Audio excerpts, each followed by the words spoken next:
और अपने सामने इतना अच्छा खाना देखकर वो तुरंत ही केडा के पास पहुंच गई। पर जैसे ही वो केडा को खाने के लिए आगे बढ़ी तो उसे तुरंत ही होश आ गया और उसने एक ही बारी में चील को पकड़कर खुद से दूर कर दिया। अपने आप को उस चट्टान पर देखकर केडा बहुत घबरा गया और उसने मदद के लिए जोर जोर से टाओ का नाम चिल्लाना शुरू कर दिया। पर जल्द ही उसे एहसास हो गया कि उसकी मदद करने के लिए वहाँ कोई नहीं था। पर केडा ने भी सोच लिया कि वो इतनी आसानी से मरेगा तो नहीं, इसलिए उसने लटक कर नीचे उतरने का फैसला किया। इस कोशिश में उसका पैर भी फिसल गया, पर सही समय पर उसने चट्टान को फिर से पकड़ लिया। और अब उसके पास नीचे से कोई सहारा नहीं था और वो ज्यादा देर तक सिर्फ अपने हाथों के बल लटका तो नहीं रह सकता था, इसलिए उसने पूरी जान लगाकर उस चट्टान को पकड़े रखा। कुछ देर बाद उस जगह पर बहुत तेज बारिश होने लगी और देखते ही देखते नीचे इकट्ठा हुए पानी में एक नदी का रूप ले लिया। केडा का मानना था कि अपनी जान बचाने का उसके पास आखिरी मौका है और इसीलिए उसने बिना कुछ सोचे नदी में छलांग लगा दी। और जब अगली सुबह उसकी आंख खुली तो वो एक सुनसान जगह पर था और तभी उसका ध्यान अपने पैर पर गया जिसे वो हिला तक नहीं पा रहा था। जूते उतारने पर उसने देखा कि उसके पैर की हड्डी हिलने की वजह से उसका पैर काफी ज्यादा सूज रखा था। उसने तुरंत ही 2 पत्थरों की मदद से अपने पैर को सहारा दिया, जिसके बाद वो सबसे पहले अपनी हिली हुई हड्डी को वापस अपनी जगह पर लाया और फिर उसने अपने जूते पर लकड़ी लगाकर चलने के लिए अपने पैर को सहारा दिया। केडा अपने साथियों के पास जाना चाहता था, इसलिए उसने पहाड़ी की चोटी पर जाने का फैसला किया, जहाँ पहुंचकर उसकी नजर उन पत्थरों पर पड़ी जिन्हें टाओ ने अपनी पूजा के लिए इस्तेमाल किया था। उन्हें देखकर केडा अंदर तक टूट गया और तभी उसे कुछ आवाज सुनाई दी और जब उसने गौर से देखा तो उसकी नजर भेड़ियों के एक झुंड पर पड़ी, जिन्हें देखते ही केडा ने पूरी रफ्तार से भागना शुरू कर दिया। लेकिन वो भेड़ियों से तेज थोड़ा न भाग सकता था। भेड़िए जल्द ही उसके बहुत करीब पहुंच गए तो उनसे बचने के लिए उसने एक सूखे हुए पेड़ पर चढ़ने का फैसला किया और इसी बीच एक भेड़िए ने उसका पैर पकड़ लिया। पर केडा ने तुरंत ही अपना चाकू निकालकर उस भेड़िए को मार गिराया, जिसके बाद वो भेड़िया तो जमीन पर गिर गया, पर अभी भी उसके साथी उस पेड़ के नीचे ही खड़े थे। इसलिए केडा ने उनके जाने तक उसी पेड़ पर रुकने का फैसला किया, जिसके बाद उसे पूरी रात उसी पेड़ पर गुजारनी पड़ी। और अगली सुबह जब उसकी आंख खुली तो उसने देखा कि भेड़िया अपने जख्मी साथी को वहीं छोड़कर वहाँ से चले गए थे।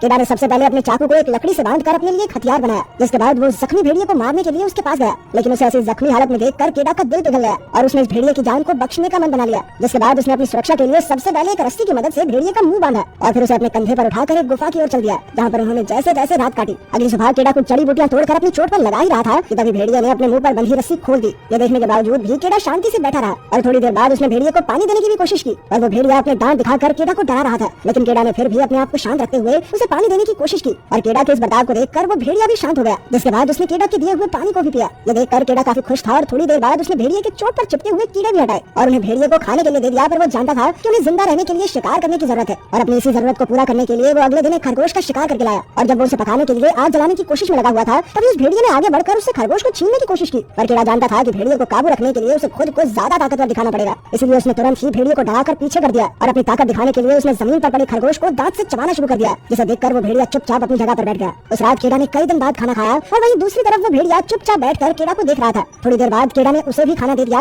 और उसने बाद भेड़िए को साफ साफ जता दी कि उसे खाना खाने के लिए केडा की इजाजत की जरूरत है। अगले कुछ दिनों तक आराम करने के बाद केडा ने बर्फ गिरने से पहले वापस अपने घर जाने का फैसला किया, पर वो उस भेड़िए को अपने साथ नहीं ले जा सकता था, इसलिए उसने भेड़िए से अपने परिवार को ढूंढने को कहा। लेकिन वो भेड़िया वहाँ से हिलने के लिए तैयार ही नहीं था, इसलिए केडा ने उसे वहीं पर छोड़कर अकेले घर जाने का तय किया। और उसके बाहर निकलते ही भेड़िए ने धीरे धीरे उसका पीछा करना शुरू कर दिया। थोड़ी देर तक ऐसे ही चलने के बाद केडा ने परेशान होकर भेड़िए को भगाने के लिए एक लकड़ी उसकी तरफ फेंकी, लेकिन डरकर भागने की बजाय वो भेड़िया उस लकड़ी को उठाकर केडा के आगे भागने लग गया। इससे पहले कि केडा कुछ समझ पाता उसकी नजर पास ही में खड़े कुछ जंगली सुअरों पर पड़ी, जिन्हें देखते ही भेड़िया पूरी रफ्तार से उनकी तरफ भागा और वहीं दूसरी तरफ केडा डर के मारे अपना भाला लेकर खड़ा हुआ था। और जैसे ही वो जंगली सुअर भेड़िया से बचने के लिए केडा की तरफ भागा तो केडा उसे मारने की बजाय चुपचाप देखता रहा, जिसके चलते वो सुअर भागने में कामयाब हो गया। ये देखकर भेड़िया काफी ज्यादा निराश था क्योंकि केडा की गलती की वजह से अब उन दोनों को खाना नहीं मिलेगा। और थोड़ी देर बाद उन दोनों के बीच समझौता भी हो गया और केडा ने उस भेड़िए का नाम अल्फा रखा। अगले कुछ दिनों में अल्फा की मदद से केडा काफी अच्छे से शिकार करना सीख गया और अब धीरे धीरे वो दोनों एक दूसरे को काफी अच्छे से समझने लगे थे। यहाँ तक कि रात को अल्फा केडा को गर्म रखने के लिए उसके साथ चिपक कर सोता। वहीं केडा को भी सब में काफी मजा आ रहा था। पर कुछ दिनों बाद सर्दियों के आते ही पूरा इलाका बर्फ की सफेद चादर से ढक गया, लेकिन केडा और अल्फा किसी तरह अपने लिए शिकार करते हुए धीरे धीरे आगे बढ़ रहे थे। पर एक दिन पैर के नीचे की बर्फ टूटने की वजह से केडा सीधा पानी में जाकर गिर गया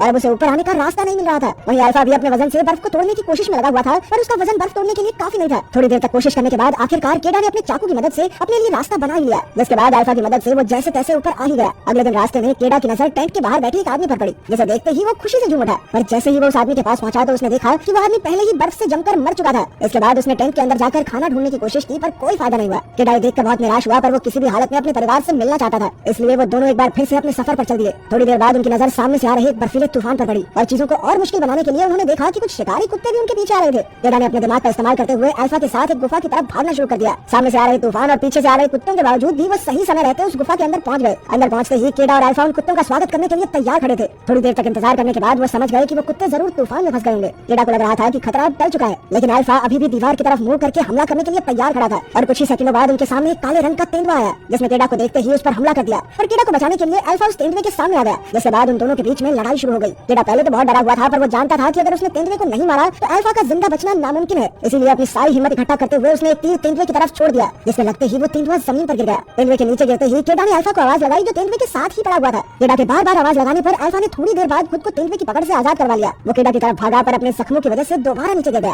केडा जानता था कि अल्फा ने कई बार उसकी जान बचाई है, इसीलिए वो किसी भी हाल में अल्फा को अपने साथ घर ले जाना चाहता था। अगली सुबह उन दोनों ने वापस अपनी मंजिल की ओर चलना शुरू कर दिया और कुछ घंटों बाद उन्हें एक पत्थर मिला जिस पर केडा की बस्ती का निशान बना हुआ था, जिसका मतलब था कि अब वो लोग घर से थोड़ा ही दूर थे। अब धीरे धीरे अपने जख्मों की वजह से अल्फा के कदम कमजोर होते जा रहे थे और थोड़ी देर बाद वो बेचारा नीचे गिर गया। केडा चाहता था कि अल्फा किसी भी तरह उसके साथ घर पहुंच जाए, लेकिन अल्फा के चेहरे को देखकर वो समझ गया कि अब अल्फा अपने पैरों पर नहीं चल सकता। लेकिन वो इतनी जल्दी हार मानने वाला नहीं था, इसलिए उसने अल्फा को अपने हाथों पर उठाकर आगे बढ़ने का फैसला किया, जिसके बाद वो इसी तरह रात भर चलते रहे और अगले दिन भी उन्होंने अपनी हिम्मत के भरोसे कई सारे पहाड़ों को पार किया और आखिरकार एक जगह पर पहुंचकर केडा को अपनी बस्ती दिखाई दी। वो अल्फा को अपने हाथों में लेकर सीधा उस बस्ती के पास पहुंच गया। यहाँ पहुंचते ही वो नीचे गिर गया। ताऊ केडा को अपने सामने जिंदा देखकर काफी हैरान था और उसने तुरंत ही अपने बेटे को पकड़ लिया और तभी केडा की माँ भी वहाँ पहुंच गई, जिसने अपने बेटे को दोबारा देखने की उम्मीद ही छोड़ दी थी। केडा भी अपने माता पिता को देखकर बहुत ज्यादा खुश था और तभी उसने अपने पिता को किसी भी हालत में अल्फा को बचाने को कहा, जिसके बाद वो बेहोश हो गया और जब उसकी आँख खुली तो उसे पता चला कि अल्फा ने कई सारे बच्चों को जन्म दिया था, जिसका मतलब ये था कि अल्फा असल में एक मादा भेड़िया थी जो अपने पूरे सफर में पेट